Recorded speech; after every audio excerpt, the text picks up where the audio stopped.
Olá, gente! Hoje nós vamos falar sobre estratificação social, é o assunto das atividades do bloco 8, né, que vocês devem resolver. Então, a estratificação social, ela é um conceito sociológico, ela é usada para classificar, né, os indivíduos de acordo, né, com as suas condições socioeconômicas.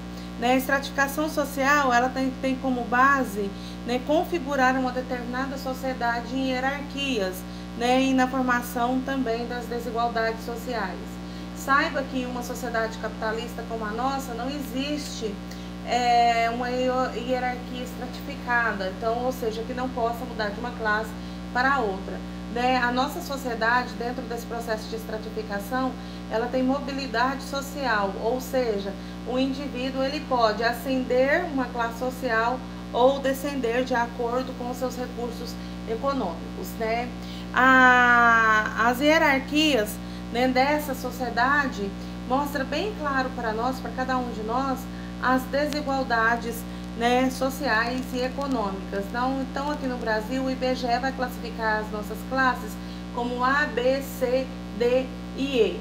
São as principais classes sociais das quais nós temos, né? A classificação da classe social A é aquela que tem rendimento de mais de 15 salários mínimos. Classificação B, de 5 a 15 salários mínimos. Classificação C, de 3 a 5 salários mínimos. Classificação D, de 1 a 3 salário mínimo.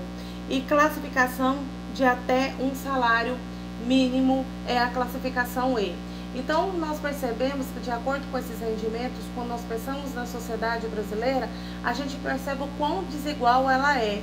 Porque dentro de mais de 15 salário mínimo, hoje aqui no Brasil, são pouquíssimas pessoas que recebem isso.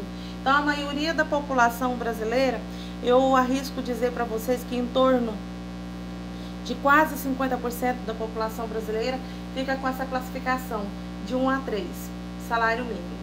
Aí nós vamos ter um pouco mais de 3 a 5 salários mínimos e um pouco mais de 5 a 15 salários mínimos. Então, se eu pedisse para vocês desenharem uma pirâmide social, vocês perceberiam que a 15 salário mínimo é um rendimento,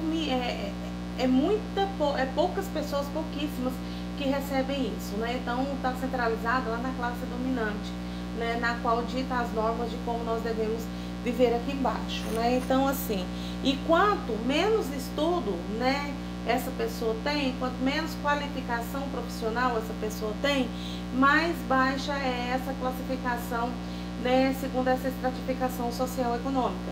Então, provavelmente, se a pessoa, né, nunca estudou, se a pessoa não tem um emprego fixo, se a pessoa vive de bicos por aí, né, de um canto para o outro, o rendimento dela é de um salário mínimo.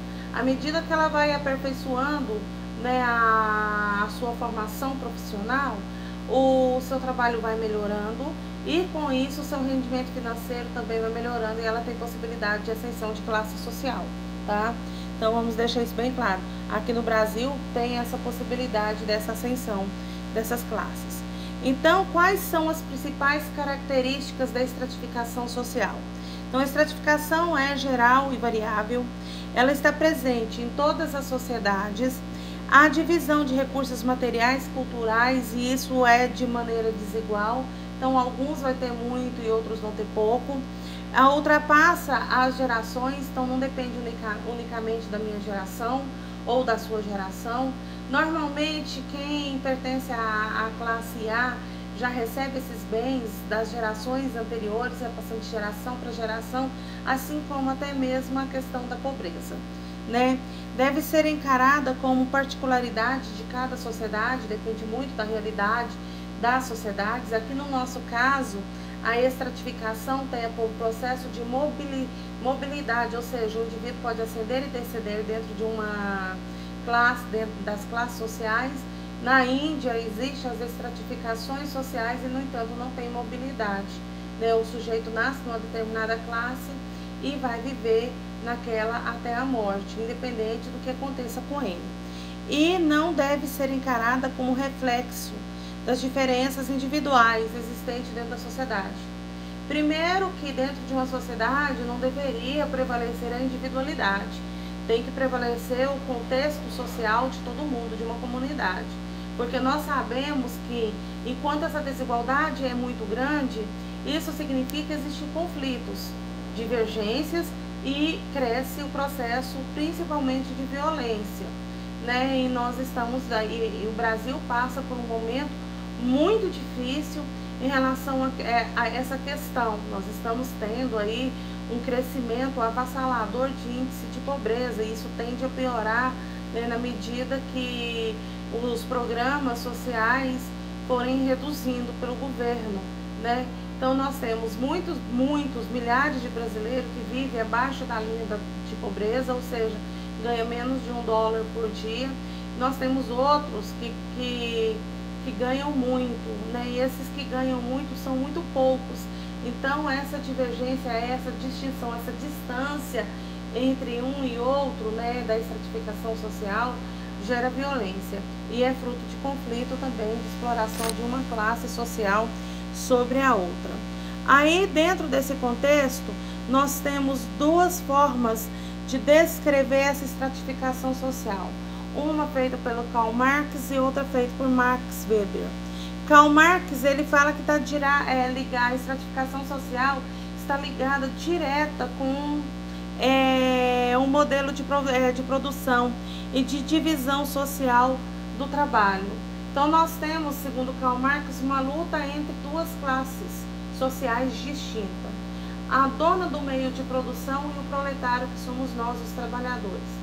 Uma tem acesso à fonte de riqueza, nós fornecemos a fonte de riqueza, que é o nosso trabalho, né? Karl Marx vê dessa forma.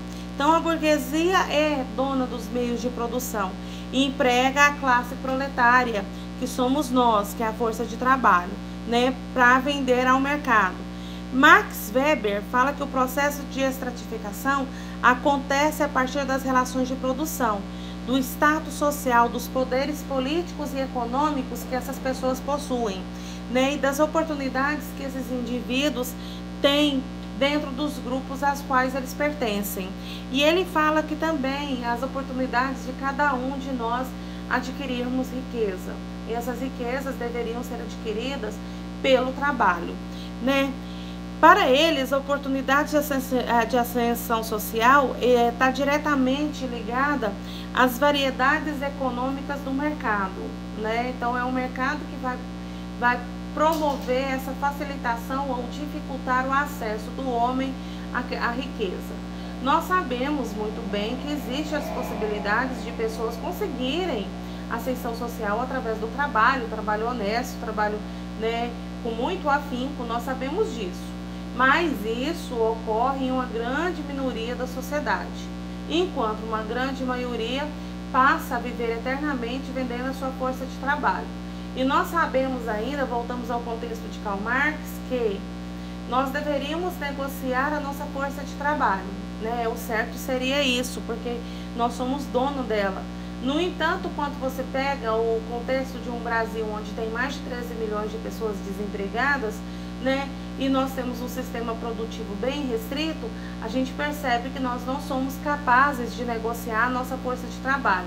Acaba que nós vamos trabalhar em troca de um salário que é determinado pelo burguês. E esse salário nem sempre é justo, porque a maior parte do lucro, inclusive, do sistema produtivo, como Karl Marx classifica a mais-valia, advém justamente daquele trabalho que ele não é remunerado, né? Ou seja, são dos baixos salários. Então, né, procurar essa equidade, ou falar da questão de falar de oportunidade das pessoas ascenderem socialmente por meritocracia num país desigual tanto quanto o nosso, é um fator muito discutível, né? E fica aí para vocês poderem pensar sobre a questão, né, se a nossa sociedade ela é justa ou se ela é desigual.